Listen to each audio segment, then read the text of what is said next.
And from ABC News, protesters vandalized Kavanaugh's house, $11,000 of damage.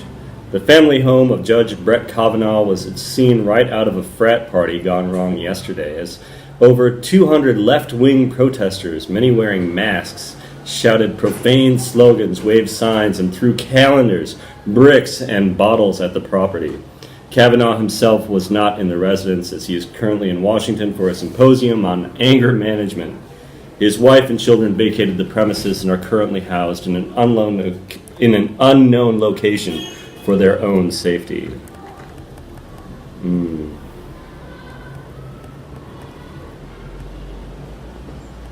Further down.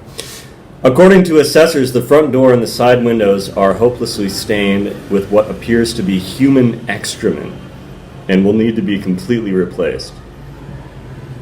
A willow tree in the yard is covered with toilet paper and has offensive phrases carved into its base. A small bird bath and fountain is overflowing with urine and marijuana cigarette butts. The entire lawn has been trampled flat and in one area destroyed completely, appearing as if one or more vandals had been doing donuts, and they put it in quotes, donuts with an all-terrain vehicle.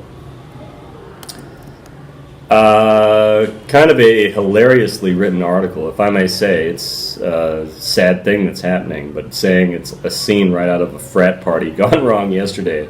Yeah, I don't know. I've been to frat parties. You know, I was a bit of a party animal, like Judge Kavanaugh back in my college days, and I don't remember anyone smearing feces on a door. And I don't remember anyone filling a bird bath with urine and putting out marijuana cigarettes inside of it. It seems disrespectful both to the birds and to the pot itself. I mean, why are we going to stub out a pot cigarette in urine? I don't know. Urine and feces, I think that's appropriate for what's really happening with this whole shit show and with what has happened to Kavanaugh and with what is happening to our justice system. And as I have gone online and stood up for him, as I am sometimes forced to do since my opinions have changed, I look at the facts first. You know, I've been following Stefan Molyneux for a couple of years now, and I always go with what he says. You know, you have to look at the facts. You have to make your argument based on that. As soon as you push it into the realm of emotions, that's when everything goes to hell. The heart is deceitful above all things, according to the book of Jeremiah. And so when I've spoken out against this stuff, saying, well, this is a kangaroo court, you've already made up your mind, and now it's just a matter of damaging the president's choices as much as you want. I get attacked with insults. I get called a troll. Well, if you don't agree with me, you're obviously a troll. Or another good one that I've gotten recently, and I keep getting, is mansplaining. Well, that's mansplaining. You're a man. Your opinion doesn't matter. How is that not completely sexist? If I were to say that about women, if I were to say that about race, that's like hurling shit at me. That's like putting feces on the doorway of my speech, of what I'm saying. And so they're wrecking this house, and one thing that's interesting, I encourage you to read the article for yourself, because it shows a picture of the house, and he doesn't live in a mansion. He isn't like a millionaire. I mean, his house is probably much smaller than Bernie Sanders, and certainly much smaller than the Clintons. So I don't know. Simply because someone accused him of something without providing any evidence, the left has done the cowardly leftist thing and put on masks and defaced and damaged his house. $11,000 in property, his doorway covered in feces. Yeah, very smart. You're really winning people over to your side, leftists. Keep it up, in fact. Because we may be lowering the bar of discourse, but at least we know what side you're on and what this is turning into. And I feel terrible for Kavanaugh, and I hope that he gets confirmed as judge. Now, people have come forward and said, oh, well, stuff about the Patriot Act and stuff about all this other stuff. It's like, okay, well, those are legitimate concerns, but this isn't what it's about anymore. It's about emotional response to allegations of sexual assault. And as I think it was Mike Cernovich was saying, everyone watching, it was like 20% of the U.S. population was watching this hearing. Everyone watching approaches it from this emotional standpoint, whether you're thinking of the terror of being accused falsely, or for women considering that, well, these are legit concerns, and I've been assaulted or my friend has been assaulted. There's talk about there being 20% of all women in the U.S. get raped, which is completely insane when you compare that to what happens in prisons. Campus rape culture was another funny thing that was going around. It's just, I hate to use the girl crying wolf analogy again. That's really what's happening. It's if you can consider rape anything, if we have such ridiculous things as regret rape and fart rape and things like that, or online rape or whatever, like girl gamers they consider being raped or something. If we completely misuse the term, then it will lose all meaning, and that's going to hurt everyone in the long run. But in the short term, it's just hurting the Democrats. And I can look at this and I can say, well, this is your movement. This is what you believe in. This is your peace and love. Let's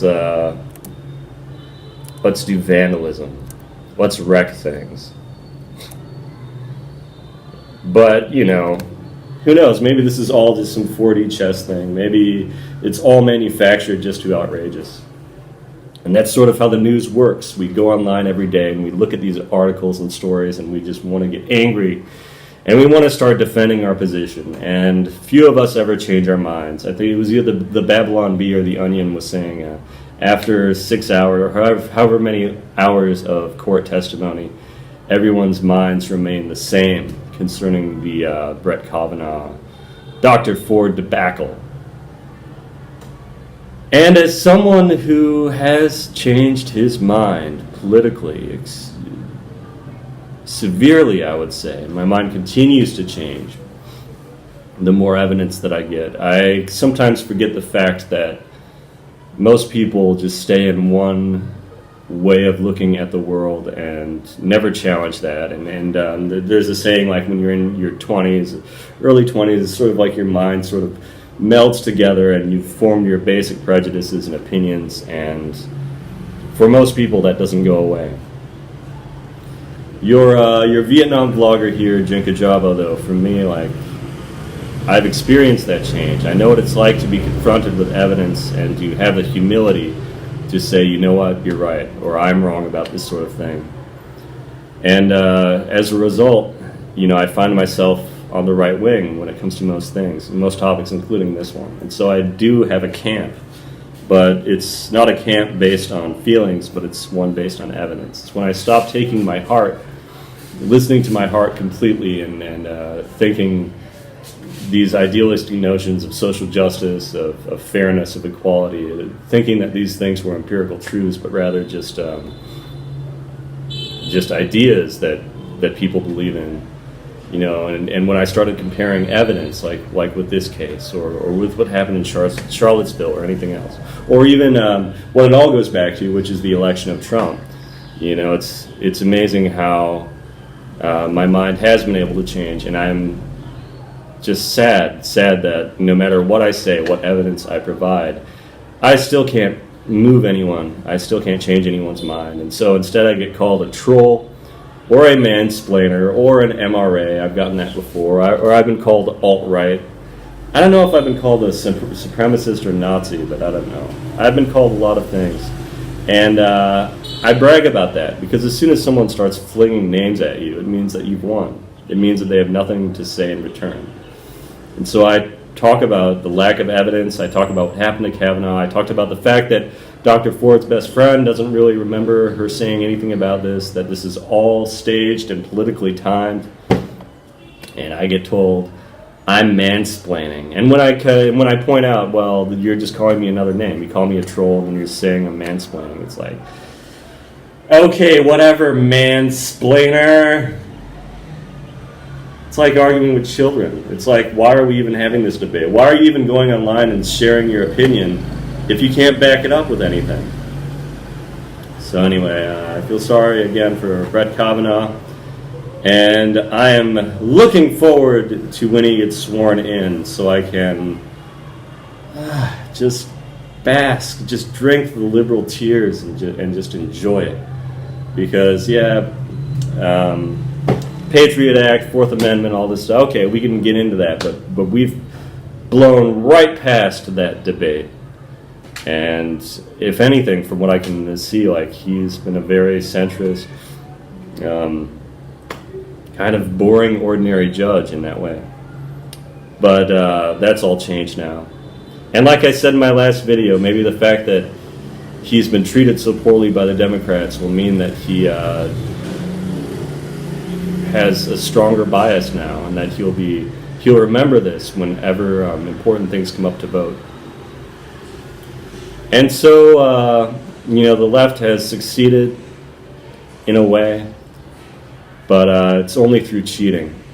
And cheating didn't work to get Hillary elected, so I don't think cheating will work to stop this. But I'll be watching this closely, and hopefully, no matter what I say, it helps that I live way, way, way, way, way, way out across the Pacific, but hopefully I don't get shit smeared on my door simply for having a different opinion. Over and out.